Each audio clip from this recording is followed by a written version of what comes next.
महाभारत कथा। भगवान कृष्ण का अवतरण यदुकुल में हुआ था।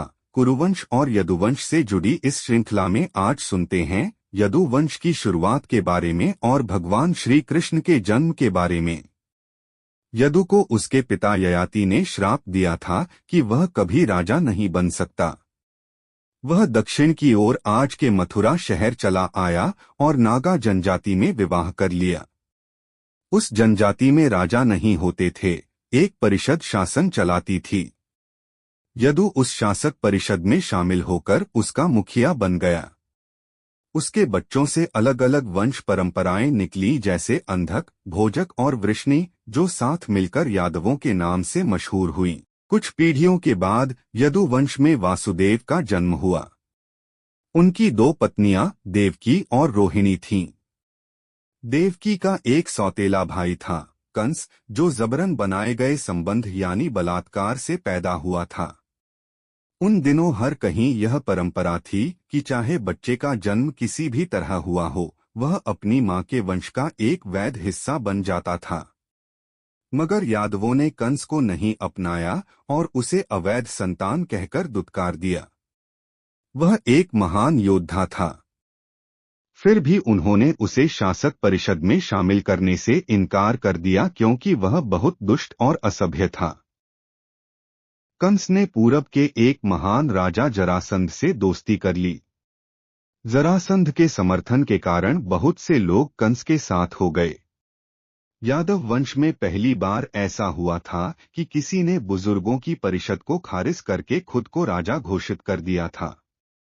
राजा बनने के बाद कंस ने अपनी निर्विवाद सत्ता स्थापित कर ली और अपने असभ्य तरीकों से राजपाट चलाने लगा। उसके शासन में लोग काफी दुखी थे, मगर कोई उसका विरोध करने का साहस नहीं करता था क्योंकि उसका मित्र जरासंध एक शक्तिशाली राजा था। कंस को श्राप मिला हुआ था कि उसकी बहन के 8वें बच्चे के हाथों उसका वध होगा। जब उसे इस बात का पता चला तो उसने देवकी और वासुदेव को जेल में डाल दिया। वह गिनती करके सिर्फ 8वें बच्चे को मार सकता था, मगर वह कोई खतरा नहीं उठाना चाहता था। जिस दिन पहले बच्चे का जन्म हुआ, कंस ने जेल में जाकर नवजात शिशु को पैरों से उठाया और फर्श पर पटक दिया। उसकी मां भय और दुख से हक्की बक्की रह गई, मगर जेल में कैद होने के कारण वे कुछ नहीं कर सकते थे। अगले बच्चे का जन्म हुआ, कंस ने फिर से आकर उसे पटककर मार डाला। इसके विस्तार में मैं नहीं जाऊंगा। उसके बाद वासुदेव और देवकी ने यह सुनिश्चित किया कि 7वां बच्चा बलराम वासुदेव की दूसरी पत्नी रोहिणी के गर्भ में चला जाए, जो नदी के दूसरी ओर गोकुल में रहती थी। भगवान कृष्ण का अवतरण। फिर 8वें बच्चे कृष्ण का जन्म होना था। वे इस बच्चे को बचाने के लिए पूरी तरह संकल्पित थे, सिर्फ बच्चे के लिए नहीं बल्कि इसलिए भी कि वे कंस के अत्याचार को समाप्त करना चाहते थे। उन्होंने तंत्र विद्या से जेल के रक्षकों को सुला दिया। गोपों के मुखिया नंद और उनकी पत्नी यशोदा नदी के उस पार रहते थे। यशोदा ने अभी अभी एक बच्ची को जन्म दिया था। वासुदेव ने नवजात कृष्ण को नंद और यशोदा को सौंप दिया और उस नवजात बच्ची को अपने साथ जेल में ले गए। सुबह जब कंस जेल में आया तो लड़की को देखकर हैरान रह गया क्योंकि 8वां बच्चा लड़का होना चाहिए था, जो उसे मारता।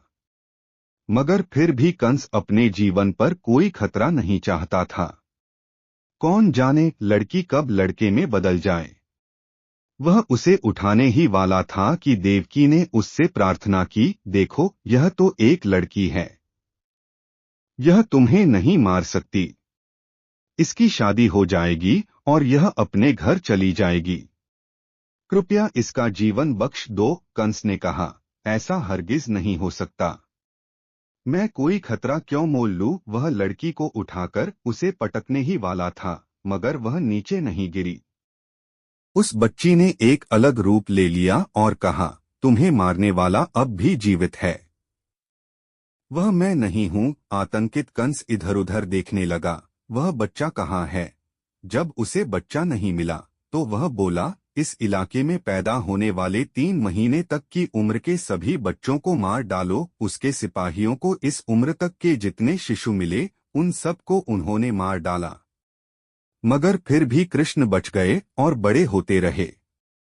अब अलग अलग कुलों के वंशजों के बारे में जान लेते हैं। यदु कुल के वासुदेव की 2 पत्नियां थीं, देवकी और रोहिणी। देवकी के बच्चों में से सिर्फ कृष्ण ही बच पाए। बलराम और सुभद्रा रोहिणी की संतानें थीं। वासुदेव की पृथा नाम की एक बहन थी, जिसे वासुदेव के भाई कुंती भोज ने गोद ले लिया था क्योंकि वह निसंतान थे। कुंती भोज इस बालिका को इतना प्यार करते थे कि उन्होंने उसका नाम अपने नाम पर रख दिया। उसके बाद पृथा कुंती के नाम से जानी जाने लगी। कुंती ने कुरु वंश के पांडु से विवाह किया। वासुदेव की दूसरी बहन श्रुतादेवी ने दमघोष से विवाह किया था। ऐसे ही अनोखे और नॉलेजफुल कहानी को सुनने के लिए वीडियो को लाइक, कमेंट, शेयर और सब्सक्राइब करना ना भूले।